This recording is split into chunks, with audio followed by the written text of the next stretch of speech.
est prête vers lui pour l'éternité. Oh Jésus, Jésus, tu m'as racheté. Oh Jésus, Jésus, tu m'as racheté. Et déjà, ma place est prête au ciel pour l'éternité. Oh oui, Jésus, Jésus, tu m'as racheté.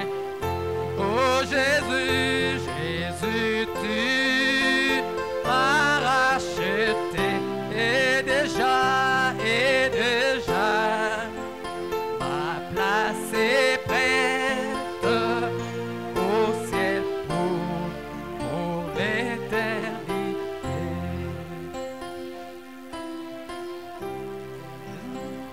M'a racheté, Jésus, Jésus, tu m'as racheté. Et déjà, ma place est prête au ciel pour l'éternité. Oh Jésus, tu m'as racheté. Jésus, tu m'as racheté. Et déjà, ma place est prête au ciel pour l'éternité.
Toujours dans cette même position de la prière là.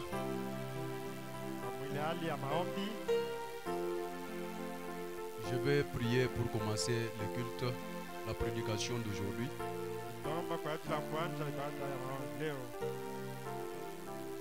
Dieu notre Père Céleste, nous te disons grandement merci Seigneur Jésus. Toi l'auteur de la vie, toi l'auteur de toute bénédiction Père. Tu nous as réunis ce soir à ces lieux Père bien-aimé, dans ta présence Seigneur Jésus. Car tu as dit dans ta parole, là où il y a 2 ou 3 qui seront réunis en mon nom, je serai parmi eux. Seigneur Jésus, être parmi nous Seigneur Jésus mon Dieu, c'est afin de nous corriger là où nous avons des fautes. C'est afin Seigneur Jésus de nous guérir là où nous avons des maladies Seigneur. C'est pour répondre à tout problème qui occupe nos cœurs Seigneur Jésus. Nous ne sommes pas venus ici Seigneur pour nous contempler. Nous ne sommes pas venus ici Seigneur Jésus à un rendez-vous quelconque. Mais nous sommes venus dans ta présence à toi Seigneur. Ta présence est tellement importante parmi nous. Nous voulons commencer avec toi Seigneur Jésus et terminer encore une fois avec toi Seigneur. Ouais moi, ouais toute l'église Seigneur Jésus. Fais-nous monter dans les lieux célestes en Jésus. Afin Seigneur Jésus, oh Dieu, de communier avec toi là-bas Seigneur. Ôte toutes les distractions parmi nous. Nous avons besoin de toi Seigneur Jésus, du début jusqu'à la fin. Avant d'ouvrir la Bible, accepte à ce que le glorieux Saint-Esprit Seigneur puisse parler à ton peuple. Lui seul, qu'il prend tout, Seigneur, le contrôle de la salle du début jusqu'à la fin. Nous maudissons tout esprit qui est contraire à la parole de Dieu. Tout esprit, Seigneur Jésus, de tourment, d'envoûtement, les esprits de distraction, nous les chassons en cellier dans le nom de Jésus notre Sauveur. Oh Dieu, nous croyons que ce que nous venons de te demander, Seigneur, tu nous as exaucé dans le nom précieux de notre Seigneur Sauveur Jésus-Christ. Amen. Amen. Que Dieu vous bénisse vraiment. Amina. Mungu apate mbariki. Oui, donc, sans plus tarder, nous nous mettrons debout Ile bila ukawia tashimama bwima pour lire les Écritures. kwa ajili ya kusoma maandiko. Lisons toujours là où nous avons lu le mercredi. Tutasoma paka pale tulisoma mkaji tatu. Nous avons lu dans Nombre 22 et 21 plutôt, Tulisoma mwestra ya 21 en commençant par le 4e verset jusqu'à 9. ya 4 kufika mke.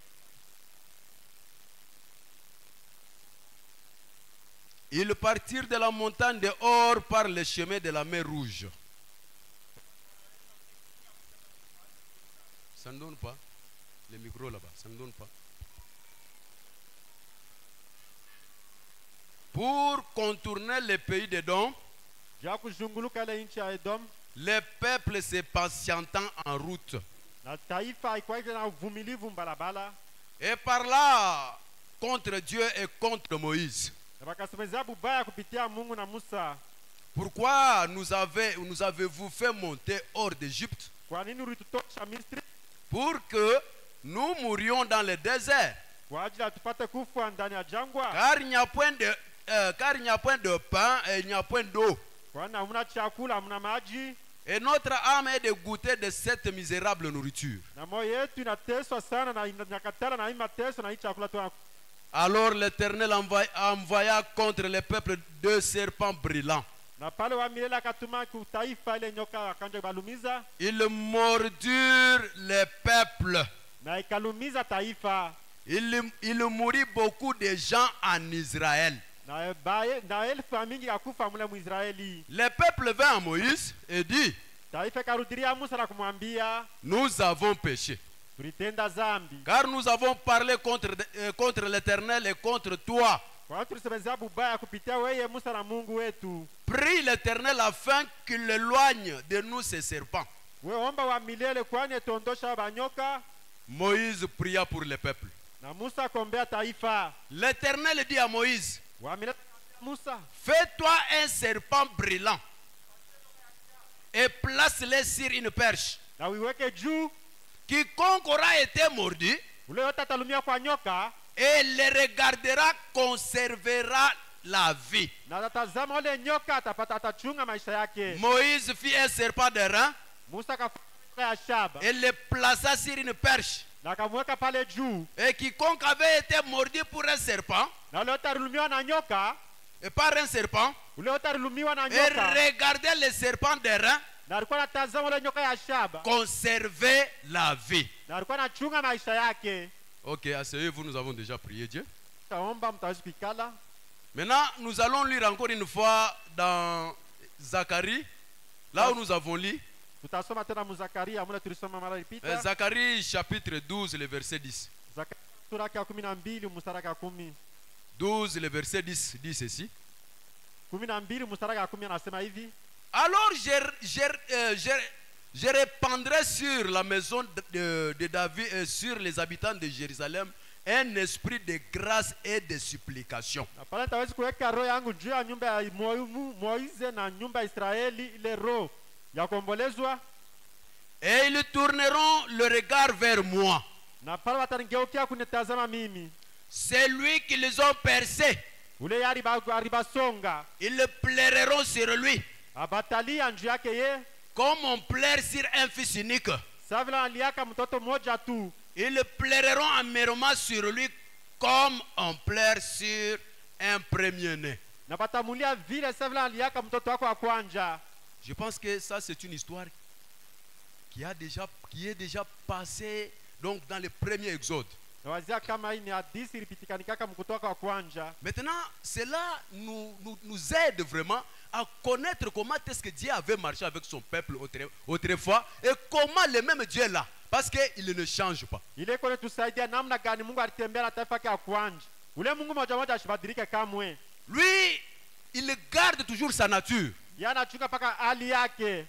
Donc, s'il avait béni le peuple jadis là, Kama alibariki ile taifa ya zamani, il est le même Dieu qui peut encore bénir aujourd'hui. eko ule Mungu moja moja ataweza kubariki leo. S'il avait donc maudit le peuple, il est le même Dieu qui maudit encore ceux qui ne marchent pas dans sa voie. Eko ule Mungu moja kama alilaani ile taifa, ataweza kulaani na ile taifa kama biendeke. Donc, comme je vous ai dit le mercredi que Sasa vile mimi nisema mkaji tatu, les peuples ici, hii taifa ils avaient une promesse que Dieu avait donnée au travers leur père Abraham. hii taifa Israeli ilikuwa na malako ile Mungu alileta kupitia bababu Abrahama. Abraham, Kupitia bababu Abrahama, ta descendance à toi kizao chako Abrahama séjournera dans le pays d'esclavagisme tenda kuikala mwinchi ya kigeni mmateso pendant 400 ans. kupitia miaka 40. Et moi, l'Éternel, Na mie wa milele je descendrai tashuka et par ma main puissante, kupitia mkono wangu wa nguvu je vais les délivrer tebaokoa dans l'esclavage. ndani ya butumwa. Maintenant, Sasa hivi un jour, siku ils se moja sont trouvés en Égypte balirikuta mu Misri, parce que la parole de Dieu est infaillible. kwani neno la Mungu haishindwe Tel que kamwe. Dieu avait déjà parlé, cela doit s'accomplir. Vile Mungu alishalaka Au bitatimizika. moment où Dieu parlait, Wakati Mungu alikuwa analaka, Abraham Abrahama n'avait même pas Isaac. ashikuwa shazala ta Isaka, Il était encore seul. alikuwa peke yake tu na Maintenant, Dieu mke. a parlé. Asa Mungu akamulaka. Après, Kisha yake un jour, siku moja le peuple, la descendance d'Abraham s'est retrouvée en Égypte. kizao cha Abrahama kikerikuta mu Misri Dans l'esclavagisme. ndani ya butumwa. Maintenant, il est mieux. Sasa Mungu wabo Lorsque vous êtes dans cet esclavagisme-là, balirikuta mbula butumwa, en vous, vous sentez que ça, ce n'est pas la vie que Dieu nous a donnée, nous ici. ndani Non. mwako unajua kama hii haina maisha Mungu alitulaka. Il fallait que cette vie-là soit un peu quelque chose qui vous gêne un peu. Inabidi ile maisha kwa kitu kira kuuji. Il fallait que quand nous nous retrouvons dans ce monde ici, la vie de ce monde, la vie de la mondanité, la vie qui se passe dans ce monde ici, Inabidi- que cela vous gêne parce que vous êtes né dans le péché. Wakati unalikuta pa dunia ile maisha ya mateso ya huzuni ikuhuzunisha, njoo ile unalikuta ndani ya dhambi. Quand vous trouvez que non, il y a un Dieu quelque part qui peut ôter cette vie ici, Wakati unakuta kwa Mungu fashi moja ataweza vous allez le chercher. na utamtafuta. De même encore ces peuples ici, Sasa hii dans taifa l'esclavagisme, ndani ya butumwa, il fallait qu'ils puissent réaliser que non, cette vie, ça, Dieu nous a dit que nous avons un pays, notre pays où coule le lait et le miel. ilibidi tambue kama tuko na nchi yetu, kuko maziwa na sali. Maintenant, ce pays-là, Sasa ile Où nchi es-tu? iko wapi? mais, non, regardez un peu comment est-ce que nous sommes en train de Tazama hivi souffrir. tuko nateswa.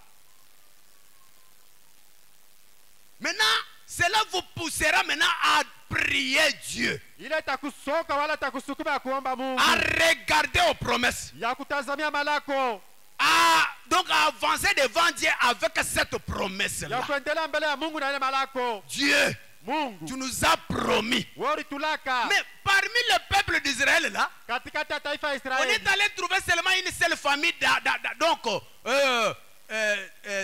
d'Amram. Tukakuta paka jamaa moja ya Abraham. Amram qui gémissait pour cette vie-là. Abraham alikuwa anahuzunika njoo ile maisha. Lorsque vous cherchez Dieu, Wakati unatafuta et Mungu, Dieu se révèle seulement à celui qui le cherche. Mungu akalifunulia kwa wale Il ne peut jamais se révéler à quelqu'un qui est distrait. hawezi kulifunulia kama kwa mtu mwenye Il ne peut kwenyama. jamais se révéler à quelqu'un qui est déjà habitué de la mauvaise vie de ce monde. Hawezi kulifunulia kwa wale mtu alishazobelea maisha mbaya pa hii Comme dunia. cette vie était jeune, hein, Sasa vile maisha yalikuwa mbaya kwao, Dieu est venu se révéler maintenant. Mungu hakuwa sasa kulifunulia kwao. Dis que dans ta maison ici, il y aura un libérateur. Asa ndani ya nyumba yako Vous mtakuwa connaissez déjà mwokozi. l'histoire très bien. Unajua hadithi mzuri. Maintenant, la chose est que Sasa kitu ni hivi. les problèmes, Mambo. les peuples ont commencé le voyage Taifa ikanja mwendo sans toutefois avoir la révélation, bila ufunuo hata moja. sans toutefois connaître l'évangile de leur jour. Bila kutambua injili wakati yao. C'est pourquoi quand tu le marchais dans les chemins, il n'y avait que des murmures. Kwani wakati wako tembea barabara kulikuwa paka maunguniko. Il n'y avait que des chuchotements.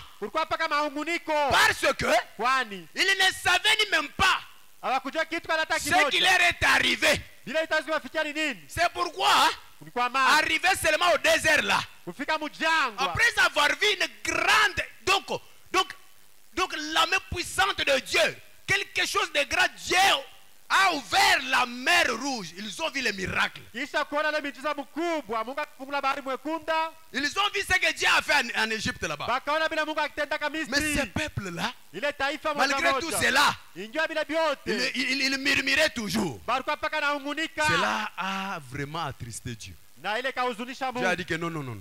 Mungu akasema Pourquoi hapana, ces peuples ici vraiment, elles ne regardent pas. hii taifa nitumainie kamwe. Comme toi tu es ici, Wewe uko huku, tu dois connaître le Dieu que tu as créé.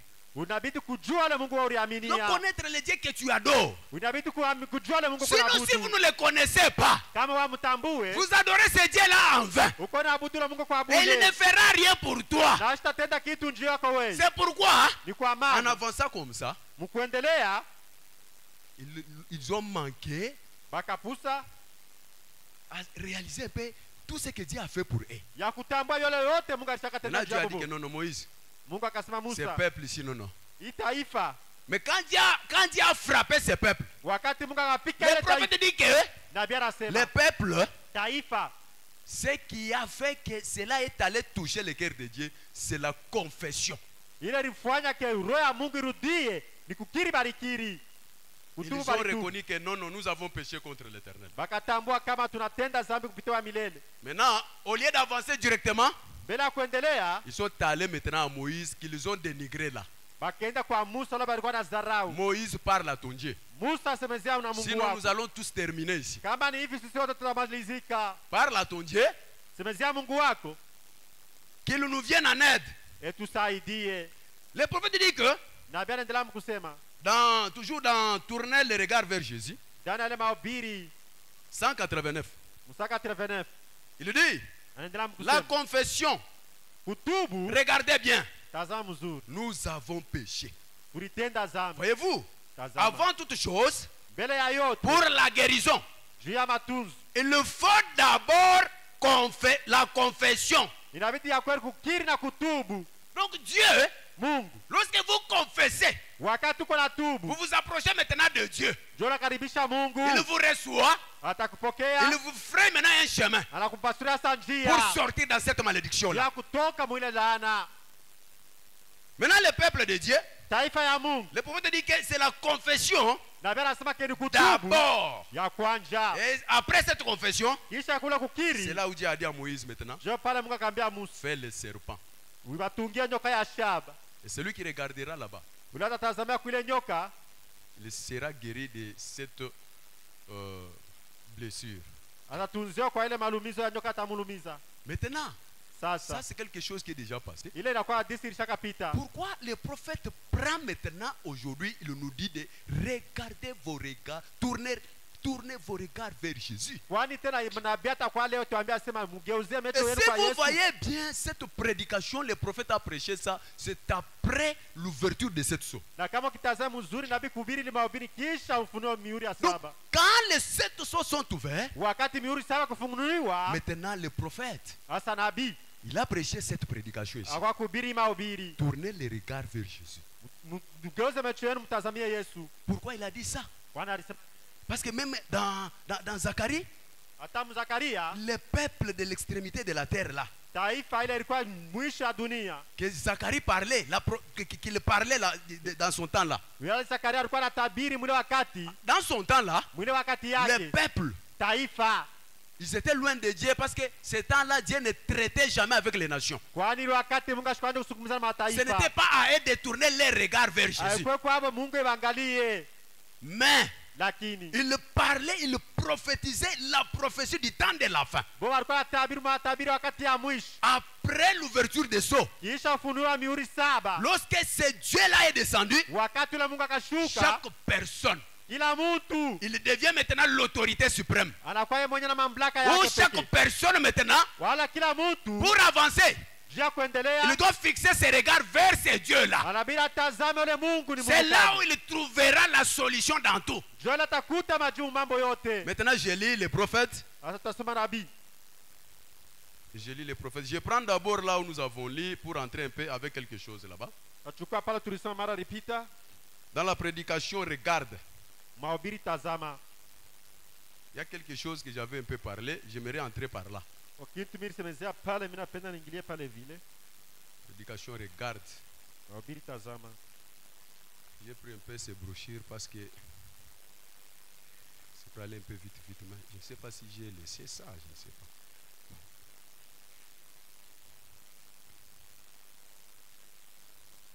Essayez un peu de projeter même pour moi un peu vite, vite là parce que j'aimerais un peu lire un peu vite, vite ici pour chercher ici dans des... La prédication, regarde. Paragraphe. Là où nous avons lu paragraphe 63.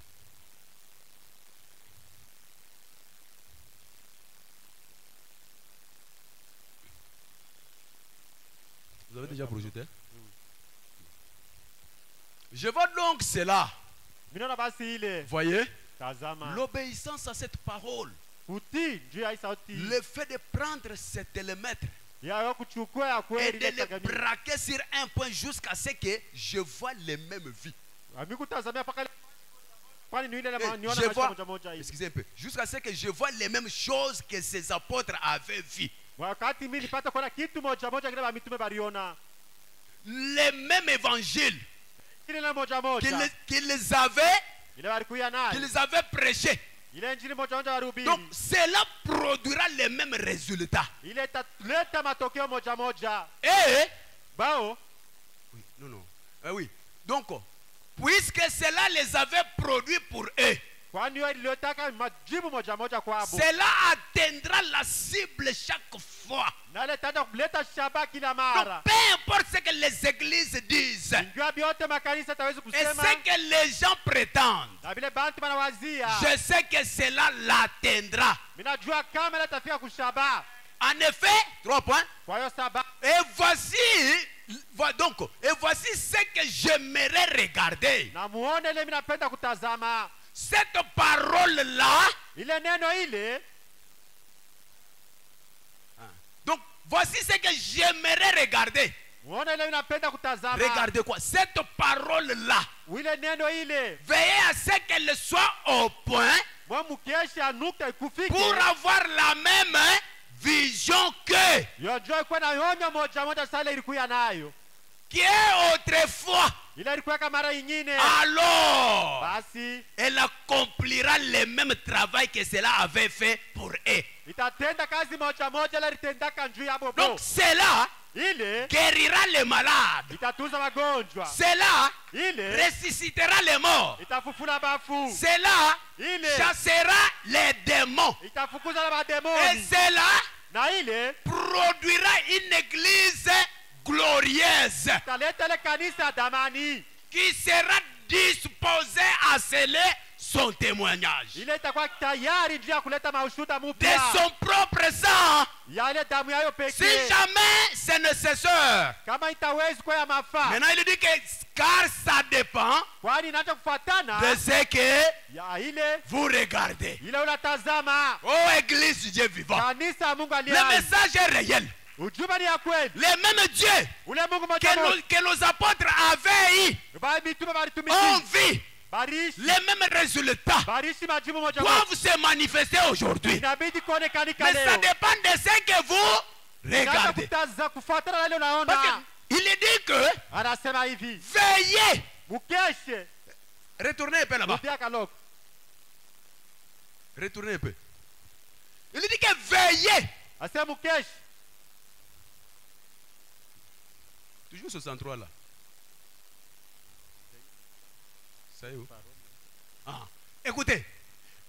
Il dit que veillez à ce que Asema mukeshe à kama. ce qu'elle soit au point pour avoir la même Mukeshe namna kwenda baada matokeo moja moja ile. la vision là. Ile onyo. Ce n'est pas Haikuwa la vision kitu. des maisons des dons. Non. Haikuwa kama nyumba ya mazawadi C'est hapa. quelle vision que nous devons avoir? Ni onyo kanu tunabidi kuya William nayo. Branham dit ceci. Na bia anasema.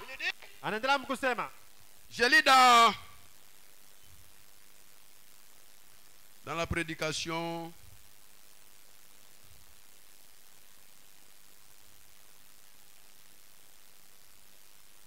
Dans la prédication, venez et plaidons.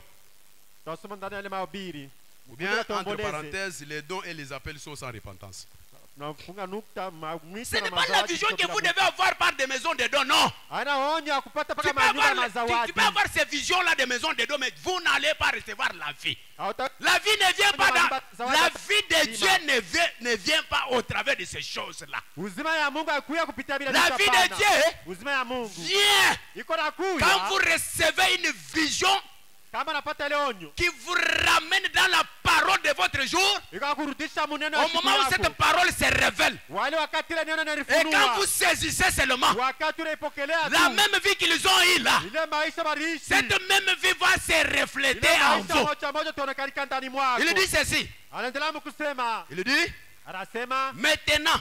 sasa Oui, je hivi commence seulement dans la deuxième partie là-bas. tanja Il mkipande dit, yake ya pili. quelqu'un m'a dit il n'y a pas longtemps, il a dit, Mtu aliniambia wakati ayokuwa munene, frère Branham, Ndugu Branham, je donnerais n'importe quoi si je pouvais avoir une vision. hawezi kuleta nini yote vile inanipasha. Il y a même nipate ceux qui onyo. sont en train d'aller même à la montagne pour chercher des visions ici. Kuko bado anataka kubilima Pour ndio cet apate homme ici, maonyo. il avait aussi besoin hein, Na huyu mtu alikuwa d'avoir des anahitaji visions. ya apate Les maonyo. visions là comme un don secondaire. Ya ile apate maonyo sawa vile Il dit que zawadi ya moi juu kwake.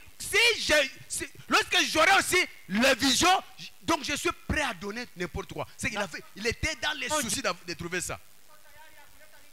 Maintenant écoutez, Sikiliza, il dit ceci. anasema, Le prophète dit, nabii anasema, j'ai fait, oui. J'ai fait passer mon bras autour de lui. nikamkumbatia yule kijana, Un véritable frère. ndugu mwema, J'ai dit, nikasema, mon frère bien-aimé. mpendwa wangu. Écoutez église, Sikiliza, mon frère bien-aimé. ndugu mpendwa, Chaque fois que vous ouvrez la Bible, kila mara yote unafungula Biblia yako, vous avez une vision. wewe unapataka onyo. Dieu se révèle. Mungu akanifunua kila mara kwako. Voici la vision de Dieu. Tazama njoo ile onyo ya Mungu. Il dit que ouvrez-la tout simplement Asa ufungula tu Biblia et ouvrez. na uifungule. Dites, Useme, oh Dieu, oh Mungu, maintenant ouvre mes yeux afin que je te voie. asa funua macho yangu mimi nipate kuona. Est-ce que vous comprenez l'église? Amina. La parole est Dieu. Neno ni Au Mungu. commencement était la parole. Kumwanzo alikuwa ni Et la neno. parole était avec Dieu. Na neno alikuwa na Mungu. Et la parole était Dieu. Na Mungu alikuwa njoo Et neno. la parole a été faite chair. Na neno kalifanya Samwili. Elle a habité parmi nous. Ikekala katikati Et yetu. voici Dieu. Na tazama njoo Et Mungu. chaque fois que vous ouvrez la Bible, Na kila mara unafungula Biblia yako, vous avez une vision de Dieu uko na onyo ya Mungu. qui vous parle. Iko na kusemezea kila mara. Essayez-vous avec un cœur humble. Wewe ikala pala na moyo mnyenyekevu. Amina. Essayez seulement Wewe jaribu tu d'ouvrir la Bible. fungula Biblia yako. Quand vous ouvrez la Bible, Wakati wafungula ce Biblia n'est yako, pas aller voir ce que Dieu a déjà fait là-bas. haina kuona vile Mungu alishaka tenda. Vous ouvrez la Bible pour voir les promesses de ton jour. Ukafungula Biblia yako njione malako ya Lorsque siku vous yako. voyez vos promesses, Wakati unaona malako yako, et vous voyez comment est-ce que ces promesses-là s'est accomplies. na wako unaona ile malako namna kani Église. inatimizika. Kanisa. Donc vous avez vu Dieu dans votre temps. Nikusema mliona Mungu mashiku yenu. Vous savez que toutes les églises ici, Unajua hii makanisa pourquoi yote. il manque voir ces dieux-là? Kwani inapusa kuona ule Parce Mungu? qu'ils ouvrent la Bible, Kwani bako nasoma ils Biblia? se retrouvent toujours dans les temps de Moïse. Bako nalikuta ba wakati ya Musa. Ils ouvrent la Bible, Banafungula ils Biblia. se retrouvent toujours dans les temps de Jérémie. Banalikuta ba wakati ya Ils Yeremia. ouvrent la Bible, Banafungula ils Biblia. se retrouvent toujours dans les temps de notre Seigneur Jésus. Bako nalikuta ba wakati ya Bwana Yesu Kristo. Dans les temps de Paul, Wakati ya chaque Paulo. jour ici, il lit toujours ce que Dieu avait fait avec Kila Paul. wakati anasema paka vile Mungu C'est alitenda pourquoi kana leur zamani. vie ne change pas. Ni kwa maana maisha yao haibadilike. C'est pourquoi même la guérison dans leurs églises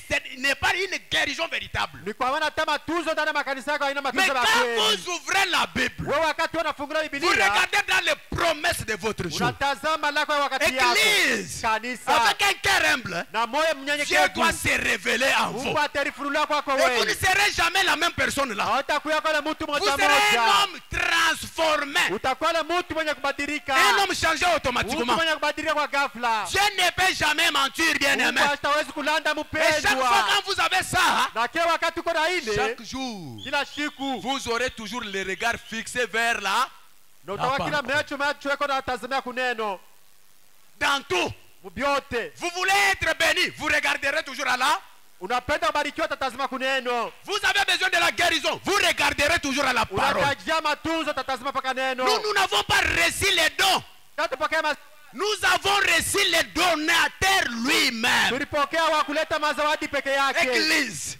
Les dieux Kanisa que nous avons reçus. ule Mungu Sa tulipokea grandeur à lui. inakuwa mkubwa Est-ce qu'il y a kwake. quelqu'un qui peut expliquer sa grandeur ici? Kwa mtu ataweza kufananisha mkubwa wake. Personne. Mtu Il est plus atamoja grand. eko Que mkubwa. nous, notre pensée ici ne peut ni même pas arriver. Hata mawazo yetu hatawezi kufika Mais pale sa, vile. sa grandeur là, Bule mkubwa wake mais nous échouons d'exploiter sa puissance. tuko na shinda kutumikisha uwezo yake. Chaque personne est entrée, il a songé dans sa tête là. Kila mtu anaingia mawazo yake Il a kumkabidhi son fulani. Jésus en lui. Eko paka na ile Yesu mawazo Quand on dit yake. que regardez, tournez votre regard à Jésus. Wakati wanasema mtazamia Yesu, Chaque personne, il a son Jésus en lui. kila mtu ana Yesu ndani mwake. De la manière que vous avez ton Jésus là, Mnamna uko na ile wako Yesu. réglez bien votre télémètre hein, We tazama mzuri et atteignez la cible très bien. na ufike pa shaba mzuri. Vous verrez les mêmes résultats. Utapata jibu Vous allez moja. palper la puissance de Dieu. Utagusa uwezo ya Vous allez Mungu. palper la grandeur de Dieu. Utaona bunene bwa Mungu. Il agit réellement. Eko na tenda ya kweli. Vous voyez les frères du message, je le sais, ils le laissent Dieu. Unaona muntu anatoka hapa eko malari. Tu vois la personne sort ici malade. Mais eko nacha Mungu. Il laisse Dieu. Eko nenda ka consulter muntu lana na Mungu. Il peut consulter les gens qui n'ont pas le Dieu. Nenda ka consulter bantu bala bayu ata Mungu. Oui, il peut consulter les gens qui ne connaissent pas Dieu. Na ilipendeza bale bantu bakuye kwako. Il fallait que ces gens-là viennent chez toi. Mu quartier yako bakuyu asema huyu ni mtoto wa Mungu. Mungu eko pale. Dans votre quartier, qu'ils sachent que c'est l'enfant de Dieu. Dieu est là. Cette chose-là m'est arrivée chez moi là. Kile kitu ilinifikia kwangu. Nous sommes dans les quartiers. Tuko Comme je n'ai pas encore une église, je suis encore un nouveau là-bas. Niko mgeni kule. Je n'ai pas encore commencé l'église là-bas. Mimi sina na kanisa kule hapana. Mais je suis là-bas. Niko pale. Donc je ne me présente pas que je suis un prédicateur. Mimi jionesha kwa bantu vile niko mhubiri hapana. Mais les gens voient seulement la vie. Bantu wanaona paka maisha. Un jour, Siku moja une fille du quartier, binti moja vya l'enfant de sa grande sœur, mtoto wa dada yake est tombée subitement vraiment. Elle vient comme ça, elle trouve l'enfant qui n'est pas en bon état, comme elle commençait déjà à partir, à quitter le monde ici. anakuya hivi anakuta mtoto sa vile anataka kufa. Moi aussi, j'étais quelque part avec la moto. Mimi na mimi kwa fashi moja hivi na pikipiki yangu. En partant comme ça, la moto a eu un peu panne. Donc j'ai compris que non. Que je rentre à la maison. Mkwenda pikipiki kapata magumu nikasema Je nirudilie suis retourné à kumulango. la maison. Nikarudilia J'ai kumulango. pris seulement le téléphone, commencé à suivre les cantiques. Nikachukua telefoni nikaanza kusikia Frère, mimi. Dieu répond dans les atmosphères. Mungu nduku Mungu anajibu kwa Bon, mahali. je me demandais si j'étais dans de mauvaises atmosphères avec ce cas qui était arrivé là. Niko najiuliza kama kwa mahali mupaka. Cela pouvait passer hein? Kia. Comment? Ile ilitaka kunipitia na una Nous gari. manquons de vivre Dieu à cause des atmosphères que nous avons. Tuko na ushinda kuishi na Mungu nje ya mahali tuko Il nayo. ne descendra jamais. Hasitashuka kamwe. Si vous avez des atmosphères qui l'éloignent, vous ne les verrez pas. Kama kuna ile mahali na mwendesha Mais mbali je suis hata entré mwana seulement, Mungu. hein? Nikakaa tu. Quelque chose m'a poussé de prendre seulement le téléphone et commencer. J'étais dormi en train d'écouter seulement les chansons. Kitu kani chukua ke telefoni yako weke mimba. Alors je ne savais pas qu'il y a quelque chose qui arrive quelque part. Mimi sijui kiko mambo kuna nifikia Il hapa trouve hivi. comme ça. Bana nikuta L'enfant était en train de partir. mtoto karibu na kufa. Sa mère ne savait Baba. pas que l'enfant est en train de... L'enfant a pris directement l'enfant. Anaanza kwenda naye kwa ba kama ni balombia. Bale bakombeana. Bale banombaka mamai. C'est le prophète de l'eau là. Banaombe muntu mai. C'est le prophète il prie de l'eau pour de l'eau. Njoo kusema enda kaplike mai ile. Je enda akunywa ile mai. Anabeba kinchupa mai, anakimbia na ule mtoto.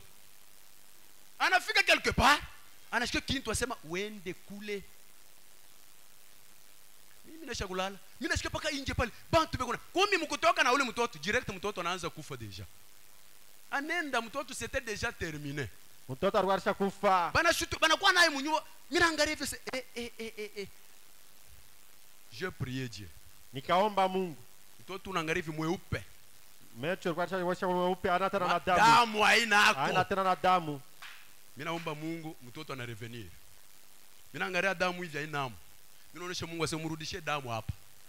Mungu anarudisha damu. Papa, unaona vile mkono mnabakia rouge. Banenda naye. Banaanza kutemwanye Mungu. Mais bafike tu kule bafanye erreur. Roho ibamba se tuite kuna ule ministre wetu la kwa tu amwambie tena. Bana fanye paka kile papa, buna kachiki hivi kinarudia. Bana kimbia tena mbio kwangu tena. Kufika hivi mimi naangalia mimi Mungu ase Mungu. Bon. Sipende tena kikifashika pana. Hivi kama banakuya bende c'est fini. Mimi naomba mtoto ana revenir na kunaisha na leo. Katoto anawapa kama kananyona, kana nilamuki. Donc les dieux que nous avons là, ule Mungu tuko naye, ana waune espérer paka ule fulani kama anakuya atanyombe yake. Ne pas d'espérer que seulement tel quand il vient qui va prier pour moi. Evangeliste fulani ule akuya nyombei. Seulement tel pasteur atakuwa Ule ni Mungu, nyombei. ule na Mungu ule tunaamini chez leo. Ce Dieu là, ce n'est pas Dieu Les que dieux que nous avons aujourd'hui. cru. Ule Mungu tuliaminia. Donc, nous sommes une épouse. Tunako bibi harusi. Quelle est cette épouse? Ule bibi harusi S'il a gani? besoin de quelque chose, Kama unatajia il kitu, demande à quelqu'un autre là-bas. mimi naomba kwa mtu Il mwingine. laisse son mari ici. Anaacha bwana yake Ah, hapa. huko tetu. Ah là, tu es teti. Uko wa kichwa nguvu. L'épouse regarde à son mari. Bwana bibi harusi anaangalia kwa bwana Je suis harusi. malade, guéris-moi. Niko mgonjwa nitunze. Elle vous guérit, non? Atakutunza. Ton enfant malade, prie pour lui. Mtoto mgonjwa Un mwombee. jour, le prophète est allé quelque part. Hata nabii anaenda fashi Il a moja. manifesté la présence de Dieu dans la chair humaine. Akaonesha uwepo ya Mungu ndani ya mwili Quand ya vous Mungu. voyez Dieu dans la chair humaine, Mungu c'est ndani ya pour vous mwili. montrer que le même Dieu, il est le même aujourd'hui. C'est lui qui était hier là. Moja ko leo tena. Aujourd'hui, il est là, Leo akingariki. dans un homme, Ndani ya mtu. comme je l'ai vu. Sasa vile mimi namuona. Je crois. Minaaminia. Et voici les signes qui accompagneront ceux qui auront cru. Muujiza. Pas croire le Jésus d'hier là. Anaona Mungu wa jana. Croire le Seigneur Jésus aujourd'hui. Aminia Mungu wa leo. Lorsqu'il se manifeste, hein, Kwani il konaonekanisha. est le même. Eko sawa Comme il sawa. n'est pas injuste, hein, Sasa vile ana mwenye il est haki. venu aussi nous visiter. Alikuwa anaye kututembelea. Avec les mêmes signes, Na malama moja avec les mêmes moja. résultats. Na majuja Lorsque nous moja. croyons comme ça, Wakati aminia hivi. demandez tout ce que vous avez besoin. Muombe vyote unahitajia. Pourquoi vous êtes en train de résister? Wewe uko na keo, uko na Il y a quelque kaza. chose de ça ne va pas. Ndio kitu atendeke. Le prophète est allé quelque part. Nabii analeta fashi moja. Il a mani. Parce que vous savez, Dieu est dans la chair humaine. Hein. Unaona Mungu ndani ya mwili ya mtu. Quand le prophète faisait cela, c'est pour montrer seulement que ce n'est pas moi, Branham. Wakati Mungu nabii anafanya ile ni njia kuonesha sana mimi Branham hapana. Il y a quelqu'un qui est là. Uko mtu uko mule ndani. Où est-ce qu'il est? Eko wapi? Quand tu regardes, Wakati unatazama. qu'est-ce que tu as vu? Unaona nini? Les autres sont partis là-bas Wengine walifika pour voir pale. comment Branham s'est habillé. Je kuna namna gani Branham alivala. Les autres partent là-bas Wengine wanaenda pour kule. écouter un peu le langage de Branham. Je kusikiliza Comment mistari. il explique son anglais. Namna kana anafanya Kiingereza Oh, chake. la Odyssée. Oh Laodikia. Les gens de la Odyssée. Bantu ya Laodikia. Oh, oh. Mais Dieu est parmi vous. Vous voulez un bon langage. Mwa Mungu kwa katikati yenu. Mwana tafuta misali D'ailleurs, mzuri. Dieu, lui, Bali Mungu si vous mbele. regardez bien, Kama ukitazama tous mzuri. ceux qui étaient passés à l'école, Yote alipitia masomo. lorsqu'il vient à Dieu, Wakati alikuwa kwa et masomo. qu'on a panguza mbele biote, Ilifasa d'abord tout. anamuveture na puissance yake, Il nous vêtit son puissance. anamuingisha mu masomo yake. Il le fait entrer dans son C'était école. comme ça pour Moïse. C'était C'était comme ça pour Paul. Jovile na Paulo. Paul a une expérience Alikuwa na ile qui onjo. est différente Inaachana de ce qu'il avait vu là où il était. na ile alipata kwa Là-bas, masomo. c'était seulement la théorie. Kule kulikuwa tu ni mafunzo. C'était seulement l'intellectualisme. Ilikuwa tu kichwa Mais Paul a kujaja. commencé à avoir des réalités des choses. Sasa Paulo anaanza kuona ukweli ya Voilà le vitu. même Jésus qui est aujourd'hui quand Sasa même. wale Yesu tuko na yeye leo. Mais vous êtes en train de marcher, vous attendez un évangéliste. Wewe uko Il vient. natembea mkuchunga mhubiri afike. Évangéliste atakuonesha Dieu dans la chair humaine leo. Mhubiri atakuletea Mungu ndani ya mwili. Ndio pale mune bone beko na kuya, beko na Mungu anajimanifeste paka kubali munenda kaita. Tuko na évangéliste na kuya atatunza ba malari. Unashikia? Na bale benye Mungu anatunzaka bale unaona bana croire message. Ba mingi beko paka bana butunzi départ. Ndio kuonesha sema le salut c'est quand vous regardez là où il y a le salut. Amina. Ase okovu ni kutazama kule kwa okovu. Le salut, nous les Éphésiens ici, nous n'avons pas le salut. Shiba Nous sommes les répétiteurs. Sito bakurudiria munkamba. Mais le salut, okovu. Dieu a mis quelque part. Vous allez écouter. Mungu Je ne aliweka sais pas si fasi j'aurai moja. le temps de parler ça. Mutasikiliza kama tapata wakati ya Lorsque kuisemeza. vous dévoilez seulement, Wakati unafunua vous pazia, pénétrez là-bas, unaingia, vous serez une personne changée. utakuwa ile mtu mwenye kubadilika. C'est ça la mort des dénominationnels. Jolufu la watu mazebu. Parce que le même Dieu qui marchait en portion, en portion, en portion, Ule Mungu anatembea wakipande Au temps de wakipande la wakipande. fin, Wakati ya il est mwisho devenu la plénitude. alikuwa utele. Cette plénitude-là Ile n'est utele pas restée en l'air comme ça. alibakia mupepo. La plénitude était dans un homme. Utele ilikuwa ndani ya mtu. Kama unakatala utapata vie. Quand tu refuses ça, tu n'auras pas la vie. Njo lufu ya bantu ile. C'est ça la mort des gens. Quand vous regardez papa. Ouais, depuis urionaka uko paka les mêmes. Depuis que tu regardes ce Maisha qu'elle est paka même. moya. La vie qu'elle est même là. Hapana. Ce n'est pas ça. Donc mwenye kuona mubaya baba. Des fois unaenda kaona unaona Branham anakuwa aweko adoré. Il dit que je suis une voile. Anasema niko pazia. Quand vous pénétrez là-bas, Wakati unapata du pazia. temps de Moïse, Wakati ya Musa. entrer dans les lieux tressés là, Nja fashi takatifu. c'était la mort. Ilikuwa ni lufu. Vous comprenez? Amina. Mais Dieu a changé les choses. Mungu alibadilisha binti. Lorsqu'il est venu en Orient là-bas, Wakati alikuwa kule la kubusu. divinité est entrée en lui. Ndani ya unyenyekevu kaingia ndani mwake. Maintenant, Sasa ba pharisiens beko naenda paka mu matemple beko paka na adorer. les pharisiens allaient toujours à l'église pour prier. Beko na adorer ba yu asema ana tena mule ndani mule baranza kuenda kenda mule mulie trese mu temple mule ana amo tena. Anesha kudeménager.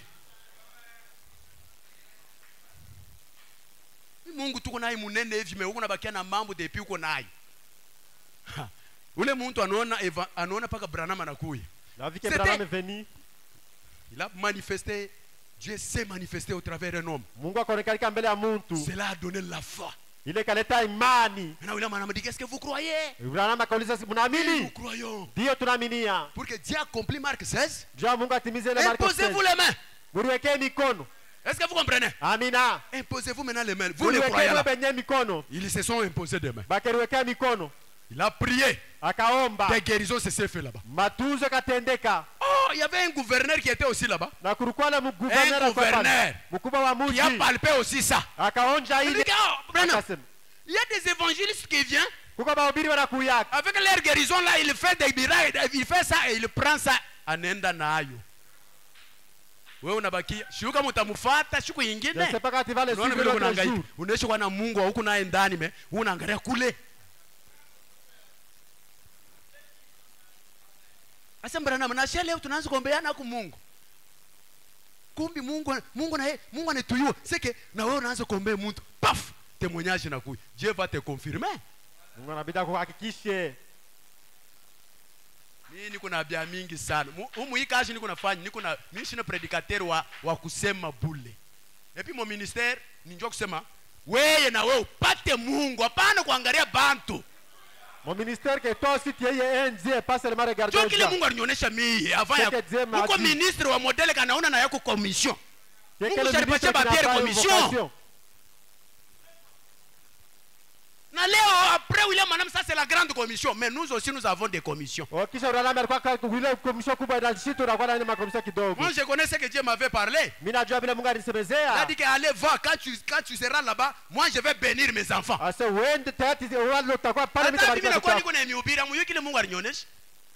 On ne sert pas un Dieu historique. Atutumikiane Mungu hadithi hapana. Unaenda tu unamedite. Mimi niko illettré d'abord. Vous devez connaître ça. Mimi sikufunza mingi hapana. Sikufunde mingi. Mimi sikufunza mingi hapana. Paka muile eta Mungu ananiita.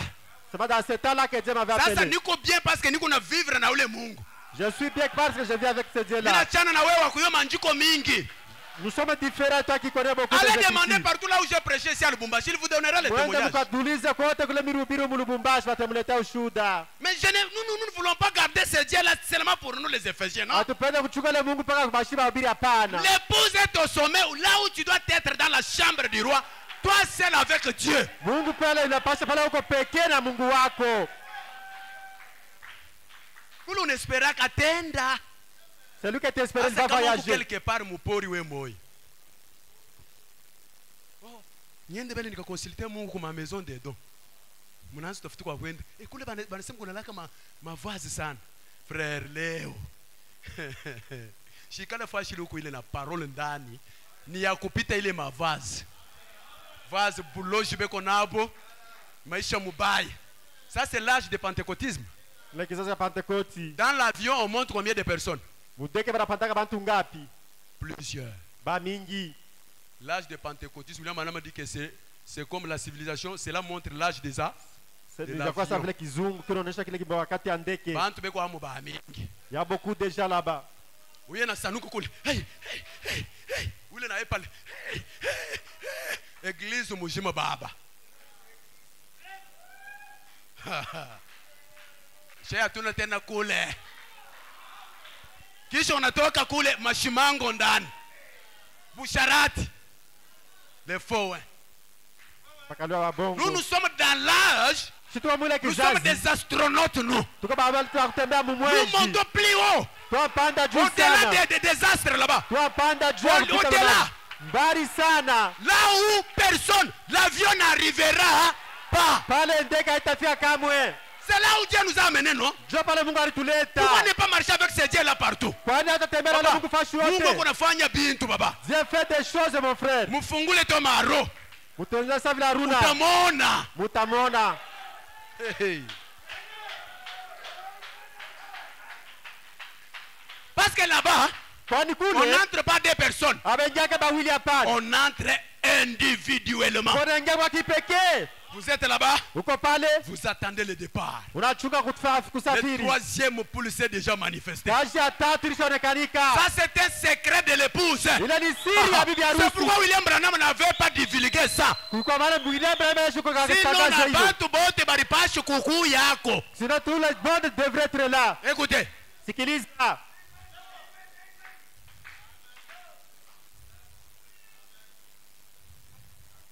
Je lis dans un guide. Un guide 35. Il dit, et le Saint-Esprit parle toujours de la parole. Il dit,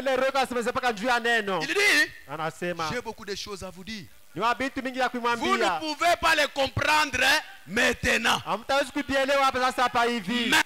Mais quand tu le seras venu, il vous guidera vers elle. Voilà pourquoi il y a eu le saut. À la fin du 7e saut, le mystère de Dieu s'accomplira.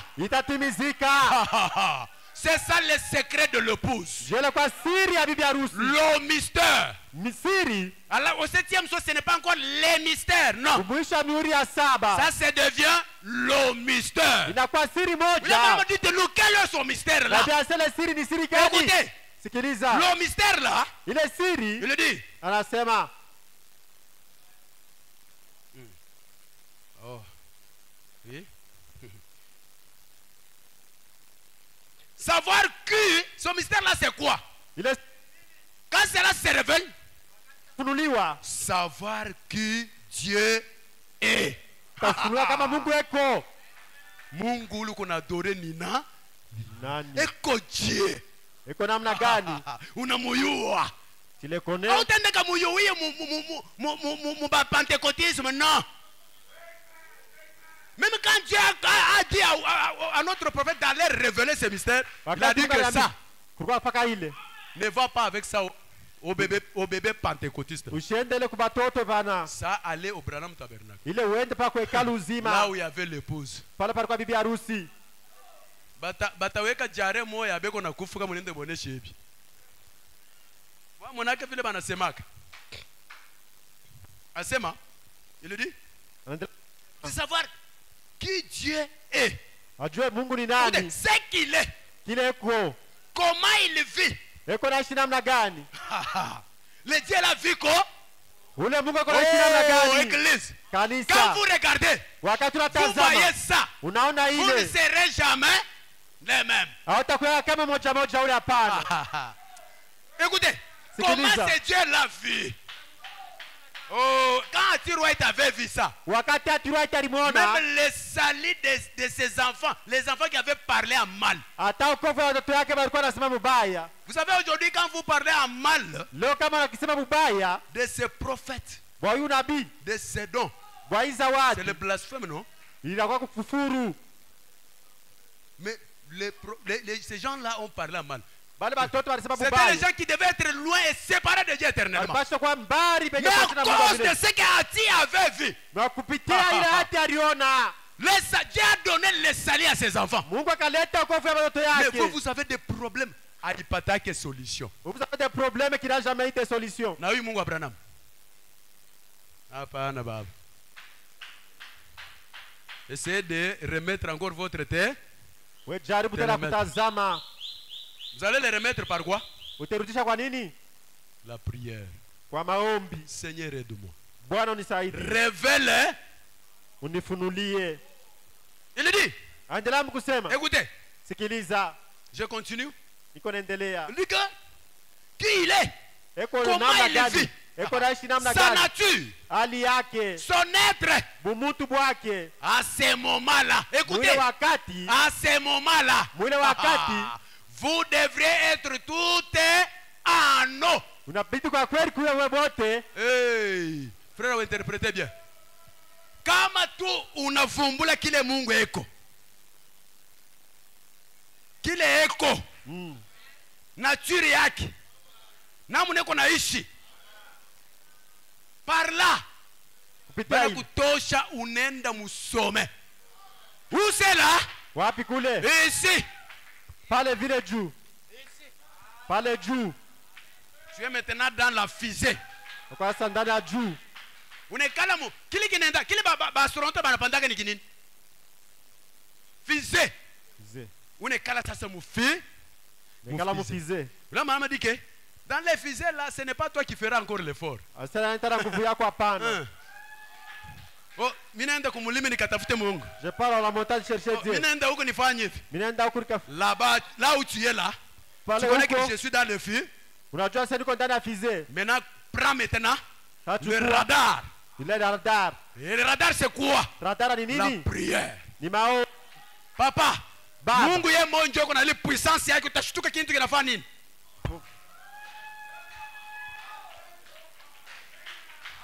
En dehors de ça, utahangaika tu bule. Ule uko nachunga ule atakuya na Anaenda. mais divinité leo yenye kuya njuu yako. Oh église. Binafanya buluma. Il dit qu'à ce moment-là vous serez plus haut là-bas.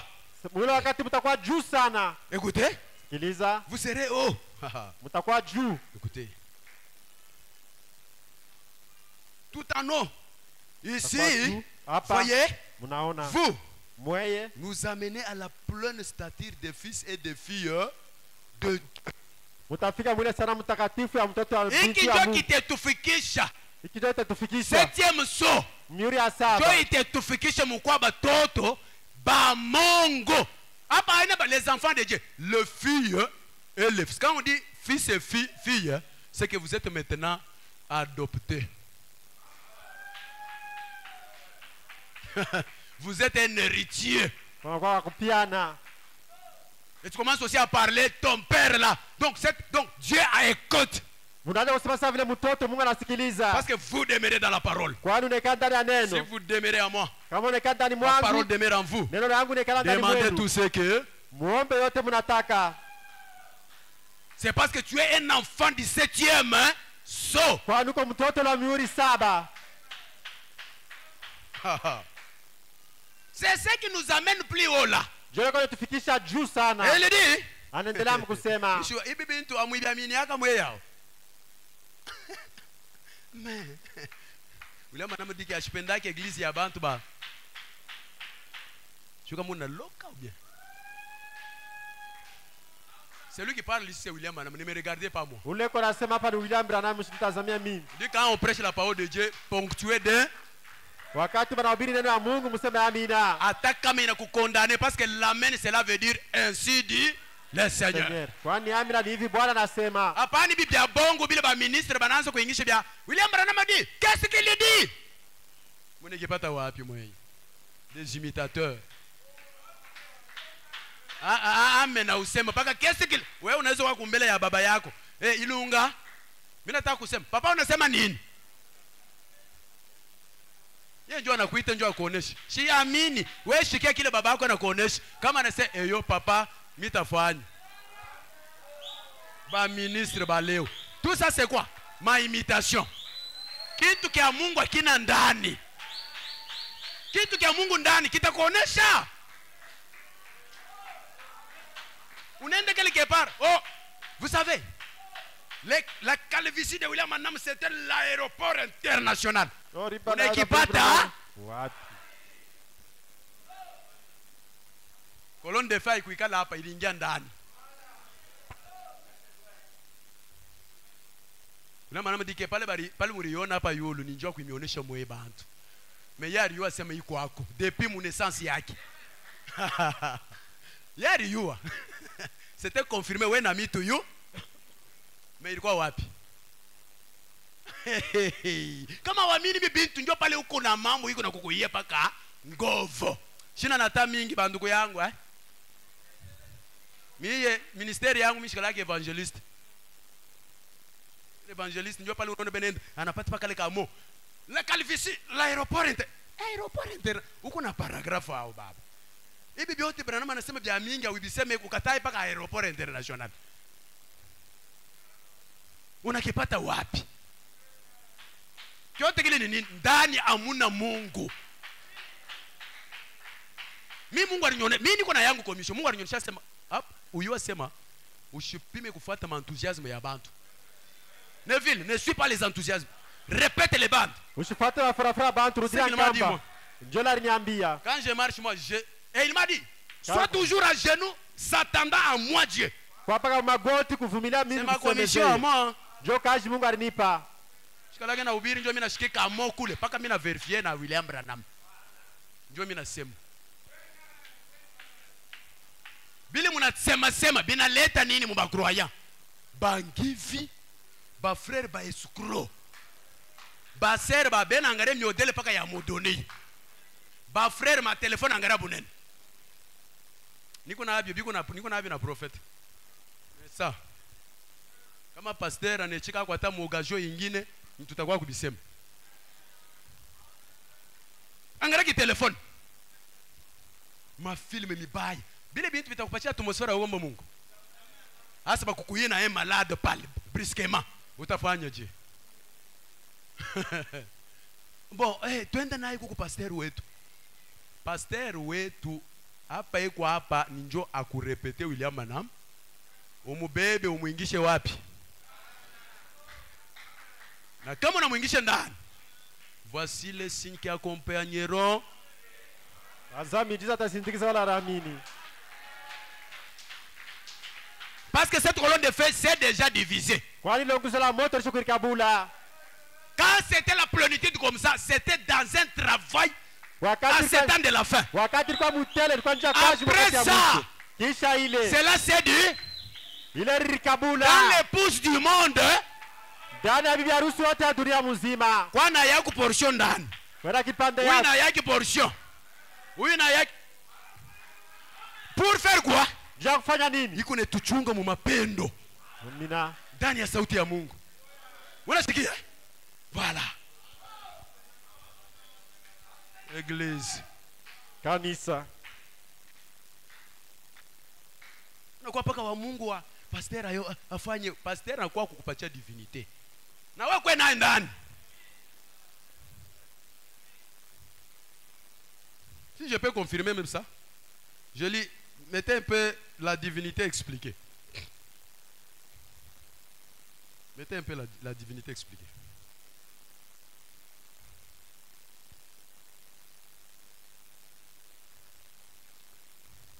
Vous avez mis ça?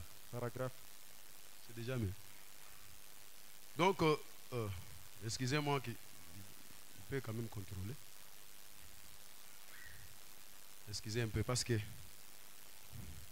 si cette chose-là vient, il faut confirmer avec la parole de Dieu.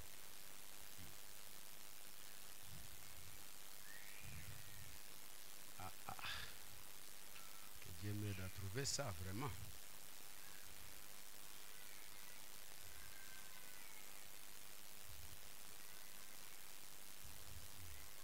Donc, du 25 avril 61. Prenez un peu ça. Du 25 avril 61. Paragraphe. Paragraphe 149 jusqu'à 161. Et 151. 149 jusqu'à 151. Écoutez ce que le prophète dit là-bas. Sikia ile nabii anasema. Il dit: or, on ne pouvait pas les toucher là-bas. Sasa tuko kugusa C'est le pale problème de la vile. colonne de feu. Mambo De ya kugusa la moto ya de Mungu. Jéhovah. Ya Yehova peke yake. Écoutez, on ne Sikiliza. pouvait pas les toucher là-bas. Hakuna kuigusa kule. Ici, Hapa. nous l'avons touché, donc nous l'avons touché de nos mains. Hapa tuligusa kwa mikono yetu. Maintenant, qu'est-ce qu'il a fait? Sasa anatenda nini? À travers l'offrande de ce corps, Kupitia matoleo ya mwili yake il est devenu Jéhovah en nous. anakuwa Yehova ndani mwetu. Écoutez, nous faisons partie de lui. Tunakuwa kipande chake. Maintenant, écoutez, Sikiliza. le jour de la Pentecôte, Siku ya Pentekoste, la colonne de feu nguzo la moto s'est divisée. ilirikabula. Et Basi des langues de feu se sont posées sur chacun, na kipande ya moto ruanikala juu ya kila mtu, pour montrer que juu ya kujulisha Dieu kama s'est divisé parmi son église. Mungu alirikabula katikati ya kanisa yake. Pas une petite église, hein? Haina kanisa kadogo hapa, Parmi son église, katikati ya kanisa le yake yote corps mzima, universel. mwili wote ya Mungu Maintenant pamoja. écoutez. Sikiliza. Alors, Basi frère, duku, nous ne pouvons réunir cela que si nous nous mettons ensemble. hatawezi kuungana shale wakati tutekana pamoja, hapana. Alors, Basi nous avons Jéhovah dans sa plénitude. tuko na Yehova ndani ya hoteli yake. Celui que tu as là, il n'est pas dans sa plénitude. Ile uko naye ana ndani ya hoteli, Parce qu'il est hapana. encore dans l'épouse du monde. Bwana akigariki ndani ya bibi harusi Entier. ya dunia mzima.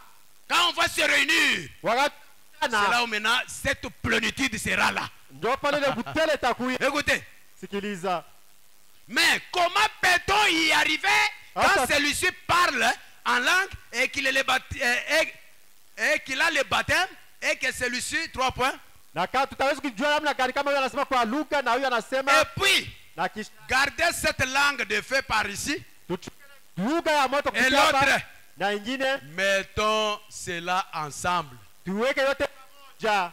Quand Wakati Dieu, le jour de la Pentecôte, est descendu, wakati Mungu shuka Pentekoste et la alishuka, Bible dit que na Biblia des inasema langues de feu se posèrent sur chacun d'eux. na nguzo la moto ilikuwa inaikala juu ya kila Et mtu, elle, 3 points, na pale manukta des tatu langues semblables à un feu, na ile mambia ile kufanana kwa ile moto c'était cette colonne de feu ilikuwa njoo ile nguzo la qui moto s'est séparée ilirikabula et qui s'est divisée na ilirikabula parmi les gens katikati ya batu pour que juu nous soyons frères. na tukue banduku. En ce jour-là, Mwile vous mashiku connaîtrez que je suis dans le Père. utatambua ke niko ndani ya Le Baba, Père est en moi. Baba ndani mwangu Moi et vous en moi. na mwe ndani Et mwangu, nous, na shiye eh bien, nous sommes un. na shi tunakuwa kitu Nous kimoja, sommes un, pas divisés. tuko pamoja na wenye kabulana, hapana. Est-ce que vous comprenez? Amina. Aujourd'hui, est-ce que nous avons encore besoin? Il y a toi, ce qu'on a ma colonne de feu, ma photo chaque fois. Hey, colonne de feu. Colonne de feu. Joyeux tout langage. Ulu kunaona mu photo chaque fois. Leo anaishi kudidivize. Ingie ndani wapi? Mwako. Papa. Ingie ndani. Tafuta Mungu ingie ndani mwako. Kama nakuwa par exemple anaparaître hapa. Ni njoo yeye kujikonfirme. Ili ni mambo yake. Anyangalie mimi. Mimi niko besoin nipate na mimi ile portion ndani mwangu. Amina. Mnakopa regardez les surnaturels dans notre église, frère. Atasema Ule qu'on asema les surnaturels, musharati. Give you a dime. Ashiripaka hata cha 10 mkanisa. Kuba frère hapa njoo kulipa tu cha 10 papa, il faut kuexhorter sana. Mais beko pa na maécriture ya John Charity. John Charity, hein? Projetez ça. Jéhovah j'irai première partie. 130. Yehova ile kipande cha kwanza. Je vais lire, nous allons lire un peu avec vous. Tutasoma pamoja na mwe. Kama ndani ya muna Mungu au taripa hata cha 10. Et puis Dieu, il aime ceux qui le soutiennent. Anapendaka bale bako namshika. Chungu shike kile John Charity alifanya yule unaimbaka wewe yule. Attention avec Dieu. Quand tu vois ta vie Dieu, il a vu des réelles choses. Wanaliona vitu ya Quand kweli. Arthur White aussi a vu, et donc John Charit, Wakati John il Charit a expérimenté. Ça, c'est son alionja expérience. Mungu. Ile ni onjo yake pekee. John Charit, frère. John Charit, Mungu atakubariki wengi hivi. Donc, de 64, 130. Dieu bénit ceux qui sont dans sa parole. Mungu anabariki bale biko ndani ya neno lake. 130, hein? Il y a quelques mois, j'étais là à Phoenix avec mon cher ami John Charit. Kunakuwa miezi kichache tulikuwa kule ku Phoenix na rafiki yangu John Suivez Charit. bien, frères et sœurs. Ndugu na dada, Moi, mpate mzuri. Mie je vis à Tucson, mimi natoka kule ku Tisco. comme vous le savez. Sasa vile Et mnabijua. alors, Basi j'étais à la Phoenix nilikuwa kule ku Phoenix avec frère John Charit. na ndugu John Charit. Écoutez, Sikiliza. un très bon frère chrétien. Ndugu mwema Mwanzo Mkristo. kufuata tu bintu. Ava kwenda kafika vile Mungu alimubariki. Fuata mbele vile iko. Un vrai, OK. Et il était très pauvre. Na alikuwa maskini sana. Après, Kisha le yake Seigneur l'a béni. Bwana kambariki. Et écoutez, Sikiliza. et quand j'étais allé pour la première fois à Phoenix, Wakati nikaenda mbali ya kwanza il y a kule ku des Phoenix. années, Kunakuwa miaka. il n'avait kupita. pas d'enfant. Ashikuwa na watoto. Il était pauvre, Alikuwa maskini. travaillant là, Eko natumikiana. sur la voie publique, Ile kazi ya cassant leta. du béton pour 25, hein? Eko na pasula na maibu njuu ya ile 25. C'est où? Rudisha kadogo. Pour 25, donc 30 cents. Njuu ya ile 25 30 100. Donc, 30 cents l'heure, donc par heure là. Et Kwa il saa. est venu là, Na alikuja et il a créé chaque... akaminia kila neno. Répétons ensemble. Turudire pamoja. Répétons ensemble. Turudire pamoja. Alikuya akaminia. Il a créé, Akamini chaque parole du Seigneur. Ibi bantu wanafuataka. John Charit, mais lui, Sasa ye John Charit a créé chaque parole di message. Écoutez ce qu'il faisait. Sikiliza vile kunasema. Et il a dit, Na akasema, voudriez-vous prier pour moi? utawezi kuniombea ko? Il a 5 enfants maintenant. Hapa kuna watoto 5. Weye auzale donc au ya croire message Au yaaminia ujumbe. huku nenda katafuta bimichi huku Nenda tafuta. bintu papa mimi hapa mimi nimehubiri Mungu mimi kwenye kuexperimenter mimi nipita mimi mka period ile bana niletea ngareba michi wingi utaweka kapompela utafanya hivi je dis que mon Dieu à moi Nasema Mungu wangu mimi sitafahamu bile kama mimi nazala mumamichi mimi ta glorifier nani. C'est ce que moi je répondais. Mais tasema Dieu m'a donné les enfants ou bien tasema mimi kunywa michi. C'est non, mimi siwezi kwenda kangie bintu ya hii model. Je dis aller avec ça moi, je sais qu'il va me répondre. Ninajua hata Na hapa tu nijibu. unasema baba. Banesha kufuatana mistari batoto. Paka pale mina bamba Mungu omo. Dieu descendait, il m'a dit que maintenant on napata na mimi napata. Akachukua Mungu Et msemo unasema yake. après moi le bibi yangu anapata na mimi. Anazala kisha Mais il est le même, non? Anakuwa moja. Wewe yuko pale huko na riakana. Mais toi tu Donc, es là plera. il faut pasteur aanze kujidébrouiller enfin. Non. Pasteur anaishi kukupatia pa Parole. teneje omo. Shika Mungu kumisemo. C'est ça la nature des enfants de Dieu à ce temps de la fin. Joele hali ya Mungu wakati ya mwisho. Ne préférez pas Dieu akuitwa kufanyia miracle hata mtu anakuwa pena ombe bantu. Wewe ushituke deja. Mimi napata sans la foi. Bila imani. Ile ni miracle Mungu anafanya kuonesha ule. Des fois kuku seri mwingine alikachika rijiba. Miracle inamfanyishiki. Angare kutembe partout kule mu monde du message na témoignage. Mungu anarisi anarudisha rijiba. Mais après un temps sere kumbari na Mungu. Ma miracle ni Mungu anajiglorifier. Mais personne n'est agréable à Dieu sans. Mais répétez non. Kuna mtu mwenye kwa mtakatifu mbele ya Mungu bila imani. Si vous n'avez pas la foi, vous allez mourir comme un lâche. Kama una imani utakufa sana bila imani. Mais les zéros. Bashujaa Bo ataba natoka pa dunia. msirikite la terre. Abraham par la foi. Tuko panga ne bataille. Abraham par la foi. Sasa wewe Abraham kwa tutabataille. imani. C'est frère wa arenda ka bengine benende ngina manyumba ya madawa. Écoutez, Sikiliza. il dit, Anasema, j'aimerais parler quelque chose là-bas. nilipenda nisemezee kitu kimoja pale. Ah, non, allez Descends d'abord encore, là-bas. descends. Montez. Sasa tuko- Et il a dit, voudriez-vous prier pour... Oui, j'ai déjà lu. Montez un peu. Ok. Et cela, à part cela, Na ile écoutez, kisha ile, et cela, na ile, à part cela, kisha ile, il donne environ, eko naleta, répétons, eko naleta, il donne environ eko naleta wingi 3 mia ou tatu, 4 millions de dollars chaque année. Pourquoi? tatu wala ine mamio ya dola kumwaka. Pour la cause, Juu ya kazi ya injili. 4 millions de dollars, papa. 4 millions ya dola. Alikuwa Branham Tabernacle. Alikuwa Donc, mweleka Branham Branham. Tabernacle, après une année, Barua déjà c'est tu tapate 4 millions. Kisha mwaka moja tunajua Quelqu'un qui a tutapata Dieu en lui, si Dieu lui donne des bénédictions, c'est pour servir Dieu avec. kama Mungu amletea baraka ni njia ya kutumikia nayo Mungu. Wembele ka dîme. Ça, ce n'est pas la dîme. Ça, ce n'est pas la dîme. Hii haikuwa mbele tatu ya 10. Ça, ce n'est pas la dîme. Ya 10 hapana. Parce qu'on a parlé de la dîme ici. Wanasema zaati ya 10 hapa. Oh, Dieu ne me bénit pas. Wewe unajua sema Mungu yeye ni paka wadi. Ile ni mambo ya ranzo kuonesha ba Israelites. Mambo Mais chez Léo, nous nous aujourd'hui. sommes dans la plénitude de la parole. Konda neno. Après la dîme, Kisha il y a chekumi le soutien. na kwa ile msaada. Vous soutenez l'œuvre d'une autre manière. Wasaidia msaada wa namna nyingine. Il y a beaucoup de choses à accomplir dans cette parole. Kuko binti ya mingi ya kutimiza ndani ya hii neno. Ah, voilà un homme qui avait compris, qui avait saisi, qui Tazama mtu arelewa. avait vu Dieu.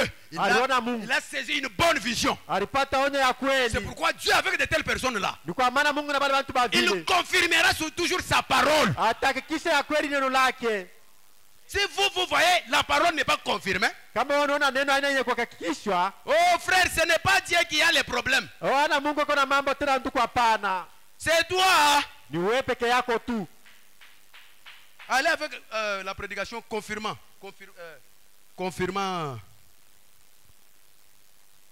sa parole. Ndani ya ile mahubiri. Dieu confirme sa parole pour ses enfants. Mungu kuna hakikisha neno lake ndio Nous watoto avons yake. déjà écouté ce que Dieu a fait avec notre prophète, de grandes Tulishaka choses. sikiliza bila Mungu alifanya na nabii Mais wetu pour vitu ceux qui vinene. croient Na juu pale wako à naamini. l'évangile de leur jour, Mumaaminifu ya à la mashabo. parole de leur jour, Muneno ya à wakati la yabo. révélation de cette source, Ufunuo ya mihuri ils saba. sont plus haut là-bas. Banakuwa pale juu. Et Dieu confirme aussi sa parole pour eux. Na Mungu anahakikisha neno njia bobo. Vous n'allez pas rester seulement comme ça. Non, Dieu va confirmer. Hawatabakia mpaka vile ndio Confirma Mungu sa anabidi parole. kuhakikisha neno lake. Confirmant sa parole de 1964. Du 16 août 64.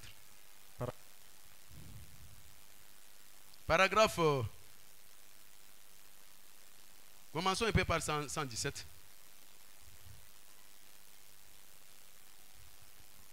Vous savez, Unajua parfois, mara nyingine vous tombez malade. unaamka Vous mgonjwa. dites, Uko nasema bien, je suis un chrétien. niko Mkristu. Oh Dieu, Oh Mungu. il a commis une erreur. Nilikuwa mfanya Il m'a kosa. laissé tomber malade. Anifaa mimi nakuwa mgonjwa. Pourtant, je suis un chrétien. Mimi hapali niko mbele Mkristu. Ne savez-vous pas que la Bible dit que Haujua kama Biblia inasema tout concourt vyote iko pour le bien nafatana de ceux qui aiment Dieu? kubale wote wanapenda Mungu.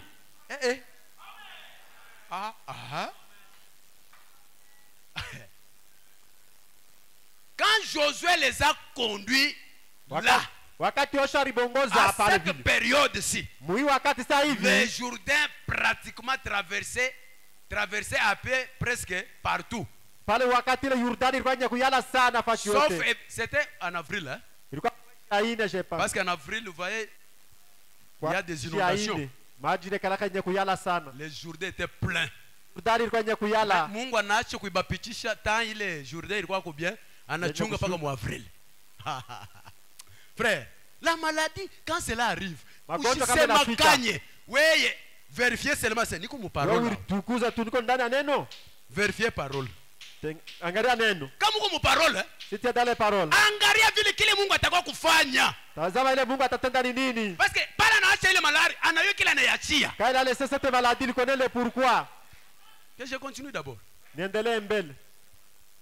Vous pouvez pratiquement traverser à pied presque partout, sauf évidemment là où il y a des trous d'eau très profonds. Utaweza pengine kupitia wapi fashi kanionete pengine paka pale paka Vous maji les ya pouvez kuyala. avec tous les petits gueux et autres juste Utaweza kulikuta pengine na là vingine kiloko. sur les rives de Jéricho. Pengine mbalabala ile ya Yeriko. Eh bien, Mzuri. vous pouvez traverser à pied.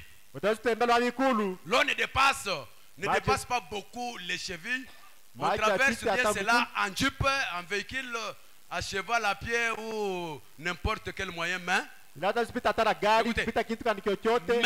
il Lakini. les a conduits là en avril. Meyari bongozea paka mwile mwezi ya À ine. l'époque où cette contrée-là était Wino wakati ile maji ilikuwa nye kuyala. Mongo. Donc inondé sur à peu près 1 mètre 6 kilomètres. Nye kujaa sana bulefu bwa bulefu sana. Là, Pale vile. l'eau avait peut-être une profondeur de 30 donc de quoi? Vous montez, vous avez à peu près. Ok. 1,6. À peu près 1000, c'est-à-dire 1,6 1,6 kilomètres. kilomètres. Là, l'eau avait peut-être une profondeur de 30 ou 40 pieds, oui, oui. C'est-à-dire 9,14 mètres. C'est que la profondeur de 9 mètres.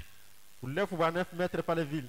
Le troisième jour, Na siku ya tatu ah non, donc, ou 12,19 mètres.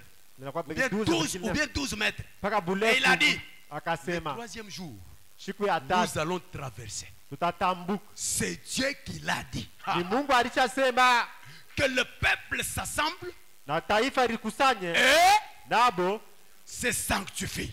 bejitakase. Notre Dieu, il n'agit pas dans des saletés. Mungu wetu asitendake mbuchafu. Quand vous voulez s'approcher et demander quelque chose, Kama regardez-vous unataka d'abord. kukaribia kuomba kitu fulani Est-ce que ulitazame vous êtes mbele. déjà sanctifié? Niko mtakatifu. Vous êtes saint? Niko mtakatifu. Il descend là où il y a la sainteté. Eko nashuka pale peko utakatifu. Mais Lakini Josué n'a pas dit que non parce que c'est avril, non laissé. Non. Yoshua sikusema ni mwezi aine maji ya Dieu kulala. a dit. Mungu alishasema. Prendre Dieu au mot. Chukua Mungu kwa misemo Dieu yake. a dit Mungu que nous alishasema. allons traverser. Tutatambuka. Car Kwani le troisième jour, siku ya tatu vous allez traverser le Jourdain. tutatambuka Yordani. Voyez-vous comment Dieu fait les choses? Munaona vile Mungu anatenda vitu Juste pour faire juu tu ya kutenda, que juu ya kutenda le mjue peuple, taifa, juste pour faire juu ya kufanya, sortir son peuple. juu ya kutosha taifa yake. Quand il fait, Wewe wafanya ils nini? se sont sanctifiés Walilitakasa et se sont préparés na walilitayarisha sans tenir compte de la profondeur des eaux. bila kuangalia hata burefu bwa mai. Bon, niko na mambo. Non, non, il faut me le confesser, ni arranger. J'ai des problèmes, il me fallait d'abord se Après confesser. avoir arrangé ta vie, Kisha kutengeneza maisha yako. préparez votre vie très bien. Tengeneza maisha Se yako. sanctifier très bien. Inabidi On kulitakasa. prend la parole. Chukua neno. Prends Dieu au mot. Chukua Mungu kwa misemo. Parle. Sema sasa. Il va accomplir. Atatenda. Seulement, Ya kweli.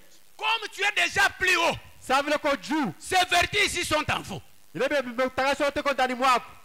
Vous avez la vertu et la Unakuwa foi. na imani. Vous avez la vertu. Unakuwa na Vous nguvu. avez la connaissance. Unakuwa na Vous kufahamu. connaissez la parole de votre jour. Unajua ufahamu ya neno Vous avez lako. la tempérance. Uko na uvumilivu. Vous avez la patience ici. Uko na matoleo. La piété. Na utakatifu. Donc, vous êtes très patient. Unakuwa mule Parce que mvumilivu. lui, il connaît la minute Kwenye yeye anajua L'air. dakika na et saa l'année na où il mwaka. va répondre à ta prière. Ile atajibu kwa maombi yako. Comme toi, tu as la patience là-bas, Vile uko na uvumilivu, tu es calme là-bas. uko mnyukimya, Tu as la foi uko na que imani. je ne mourrai jamais avec cette maladie. Nitakufuata na hii maombi yangu. Dieu va me guérir. Mungu atanitunza. Et vous devez savoir, Na la utajua maladie, c'est un ange de la mort. malaika ni malaika wa Mungu, Quand wote c'est malaika wa là, Mungu. Dieu, Wakati C'est anafika pour vous amener au-delà. ni njia ya kufikisha ile ngambo Brusquement comme ça, kwa ghafla, bien prématurément. pengine kwa Mais haraka. Dieu dit, Mungu anasema à travers la bouche de son prophète, kupitia kinywa ya nabii lorsque cet wake, ange descend, ule malaika anashuka l'ange de l'éternel ni malaika wa milele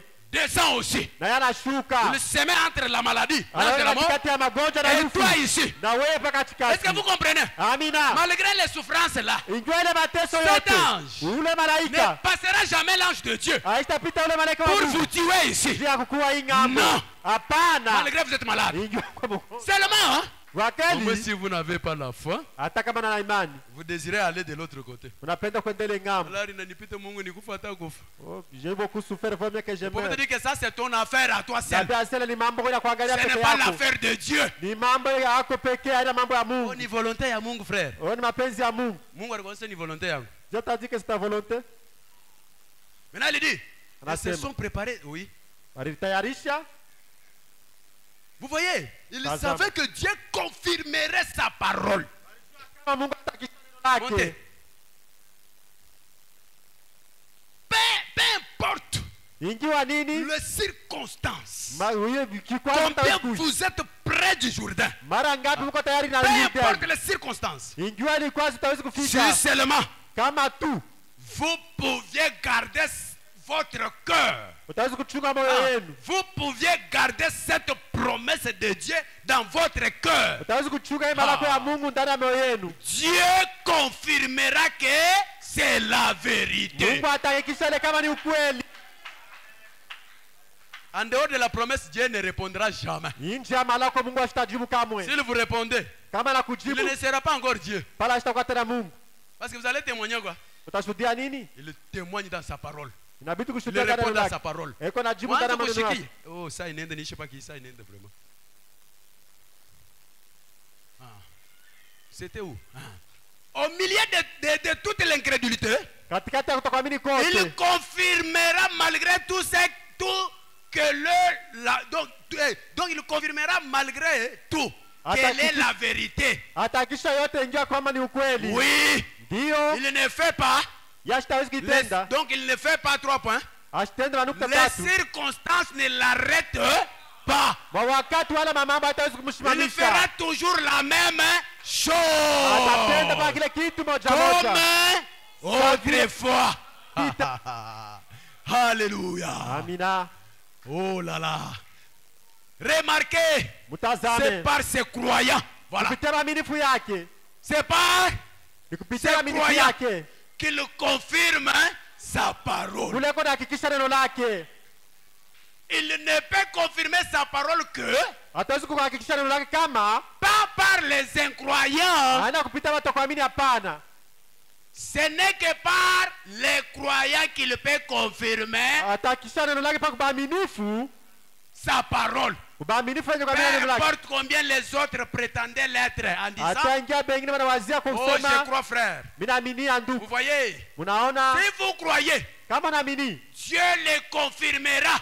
Mungu ataihakikisha, Car nous regardons kwani et tunatazama nous voyons les autres. na tunaona bengine. Comment pouvons-nous alors le savoir? Namna kama tutaweza Vous kuijua voyez, c'est par les véritables ni kupitayo kweli. croyants qu'il confirme sa parole. Kama waaminifu ba kweli anahakikisha neno lake. Pas par qui disent Ana bale watasema kwa kinywa qui croient, mimi naaminia, donc pas par ceux qui croient, ceux qui disent qu'ils le croient, anakubali kwa anasema kwa kinywa kama mimi mais naamini, par lakini ceux qui croient kupitia wale wanaamini ya réellement. kweli.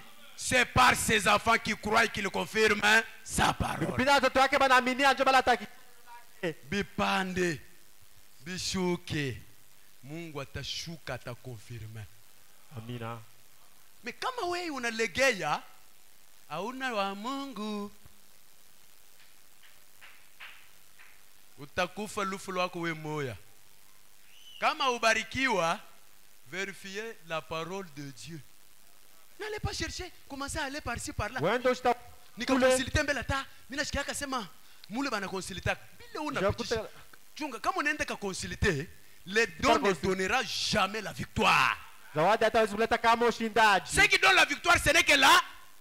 Ila aleta Prenez la parole. neno. Chukua neno Vivez-en. na uishi. Vous verrez les résultats. Utaona majibu. Les mêmes que vous avez entendus là. Ile matokeo Ça sera une sikia. réalité dans votre vie. Itakuwa kweli ndani ya Même le maisha yako. salut, Hata même wokovu, la bénédiction, hata baraka, même la guérison. hata matunzo. Regardez à la parole. Tazamia neno. La parole qui est descendue aujourd'hui kufufuka leo qui a pris un homme. ilichukua mtu. Écoutez, nous avons vu la parole au travers d'un homme. Tuliona neno kupitia mtu. Jésus-Christ, Yesu Kristo. son corps est au ciel. Mwili yake uko kumbini. Il intercède seulement Yeko naomboleza. pour ceux qui les connaissent, Kubale banamjua. de ceux qui étaient là-bas Bale walikuya ku. et de ceux qui est aujourd'hui. Na bale yeko leo. Si vous les connaissez, Kama il mjua. intercède pour vous. Yeko na kuya Mais si vous ne les reconnaissez pas, kama mjue. ceux qui étaient là-bas, Bale il était venu pour faire quoi? kufanya nini? Ceux qui est ici, Bale yeko où hapa. est-ce qu'il est? Bale yeko fanya. Il est la parole Eko neno. qui s'est manifestée dans un homme Ilionekana ndani ya pour mtu. voir Jésus, Jia kuona Yesu. voir son amour. Kuona Il a mapenzi d'abord yake. manifesté sa vie au travers d'un homme. Alionyesha mbele maisha. Nous avons vu l'amour de Dieu dans un homme. Tunaona mapenzi ya Mungu ndani ya mtu. Nous avons vu même la compassion. Tunaona hata buluma. Nous avons vu de bonnes choses, la vie. Tunaona vitu vizuri Comme uzima. Paul avait dit à ses disciples, Sasa vile aliona kwa mitume yake. suivez-moi. Munifuate. Comme moi je suis, Sasa vile mimi niko. munifuate. Sa Munifuate. vile na mimi niko nafuata Kristo. Mimi vile nafuata Kristo. Ule aliua Kristo mwakati yake ni Paul. Paul ndio aliua sema Kristo yuko hivi. Ndio anamvivre. Mwena mwe kama mnapenda kuvivre, muangalie vile Paul yuko nafanya nini. Tunaishi. Eko naishi. Parole eko nahubiri, parole eko naishi. Profeti wetu ana John Maranga. Eko nahubiri mebabibi kama nikwambia. Profeti eko nahubiri eko na vivre. Shetu na muone tunachika sema ni profeti wa bia kweli. Mungu anarionesha. Na kama unaona una penetre na we ile parole, unaanza tu kumeza au angalie tena. Parce que unaweza sema c'est un prophète confirmé. Nabii mwenye kwa Par la kichwa. apana confirmé par pabio bingine bino par la vie dans tout. Comme nous Kama avons vu maisha la na vitu vie. vyote. Donc ule Mungu wake atenge ndani mwangu. Et si vous voyez comme ça, vous Unaona avez vile. vu le Seigneur Jésus le même hier, aujourd'hui et éternellement. Unaona vile Bwana Yesu kwa Il jana. s'est manifesté, il s'est révélé Alionekanika na pour que alifunua. toi aussi tu puisses commencer à gober maintenant la Wewe parole. waanje kuimeza Et neno. cette parole est en train de faire la divinité en vous. Ile neno linalofanya bumungu Car ndani Dieu mwako. n'entrera jamais en vous sans la parole. Kwani Mungu asitaingia ndani mwako Ce bila qui neno. attire Dieu en vous, Ile Mungu ndani là où mwako. il y a sa parole, Pale peko neno c'est là où lake. il y a l'Esprit de Dieu. Ndio pale peko roho ya Mungu. Là où il n'y a pas la parole, Pala pana neno. c'est du chaos. Ni pana Que Dieu vous kitu. bénisse. Mungu ambariki.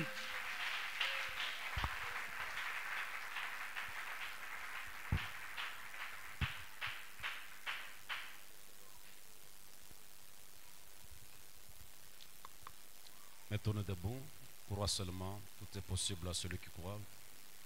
Vous allez murmurer quelques mots de prière et le pasteur Neville va offrir la prière pour clôturer la réunion. Crois seulement, tout est possible.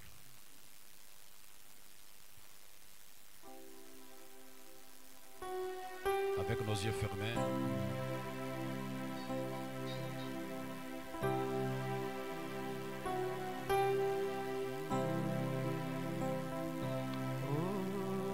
Crois seulement, tout est possible.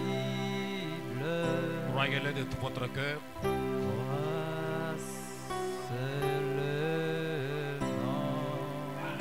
Il confirme sa parole aux croyants. crois seulement. Tu es cet Dieu de vérité. Crois seulement, tout est possible. Est possible, peu importe ce que c'est. Crois seulement, Jésus est là. Jésus est là. Jésus est là. Tout est possible.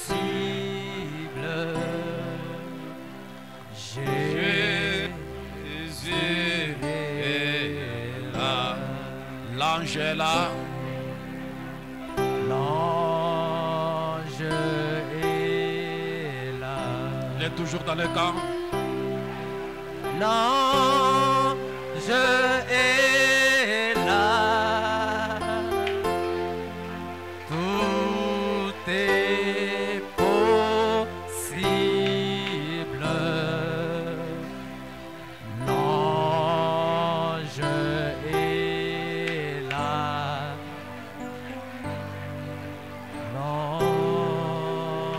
est là.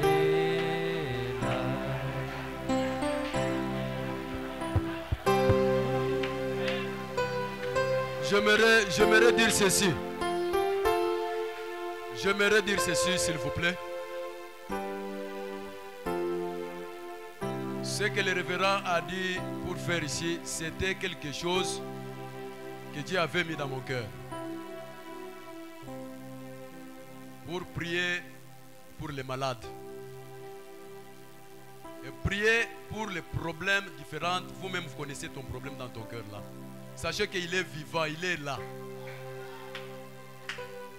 Nous n'avons pas le temps de vous dire des choses parce que ce qu'il a fait dans notre prophète nous donne d'abord la foi que nous sommes avec lui.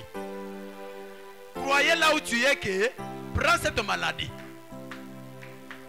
Si vous avez une maladie, même quelque chose que vous connaissez, prends ta main droite là. Touche là où il y a cette maladie avec la foi. Et je vais prier Dieu. Moi je connais comment Dieu est en train d'agir. Je vais prier Dieu, Dieu va confirmer si réellement tu crois. Si tu as un problème quelconque, prenez la foi, mettez dans ces problèmes-là. Dieu va répondre ça. Même s'il y avait des blocages, ni quoi que ce soit. Ayez la foi, vous verrez Dieu. Nous n'avons pas un Dieu historique. Le Dieu que nous avons est plus grand. Alors je prie Dieu. Dieu notre Père Céleste. Me voici à ces lieux, Seigneur Jésus. Je viens, au Père bien-aimé, de faire exécuter ta volonté à toi. Seigneur Jésus, tu avais mis quelque chose à moi. Et tu m'avais montré cette conduite. Oh Seigneur. Et me voici maintenant devant cela, Papa. Ce n'est pas moi qui fera quelque chose. Je sais que je dois seulement exécuter. Toi-même l'Éternel Dieu. Le Dieu de William Mario Branham. Toi le Dieu de la colonne de feu. Tu connais les soucis. Tu connais la maladie. Tu connais les problèmes dans le cœur de tes enfants, Seigneur. Cette parole est réelle. Cette parole guérit. Cette parole sauve. Cette parole termine tous les problèmes. Parce que c'est la réalité que nous avons vue. Accorde la guérison, Seigneur. Tout celui qui est malade. Tu m'avais dit que je serai avec toi, Neville, partout là où tu seras. Pour confirmer l'œuvre que j'ai mis en vous. Seigneur, je suis témoin. Partout là où je circule, tu es en train d'agir, de manifester ta parole, de manifester ta promesse, Seigneur. Je ne suis pas venu dans cette église de moi-même. Le Saint-Esprit dans le cœur de ton serviteur, c'est celui qui m'avait appelé ici. Accepte de confirmer cela. Descends maintenant ce soir. Que chaque personne qui était venue malade retourne guérie. Reçois sa guérison. Reçois, Seigneur, la solution. Au nom de Jésus-Christ. Toi le diable qui est en train de lier la vie des enfants de Dieu. Toi le diable qui avait résisté beaucoup de temps. Qui avait jeté cette maladie pour emporter mon frère, ma soeur au-delà. Je te condamne. Je te condamne au nom de Jésus-Christ. Je te chasse. Prends tes bagages. Toi, diable, tu n'as pas le temps de croire les mystères du temps de la fin. Ces enfants de Dieu, ils croient de grandes choses que toi, le diable, tu n'as jamais cru. Je te condamne. Va dans les lieux arides. Au nom de Jésus-Christ. Je déstabilise tous les plans démoniaques sataniques au nom de Jésus. Frères et sœurs, recevez votre guérison. Recevez votre salut. Recevez votre solution dans tout.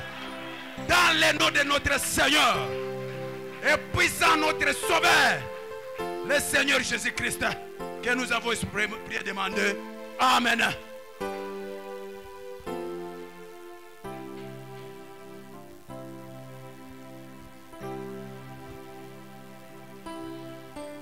Pendant qu'on prélève rapidement les offrandes, nous avons été bénis par cette intervention. Bien que nous sommes arrivés en retard à cause des embouteillages qui étaient autour de la ville.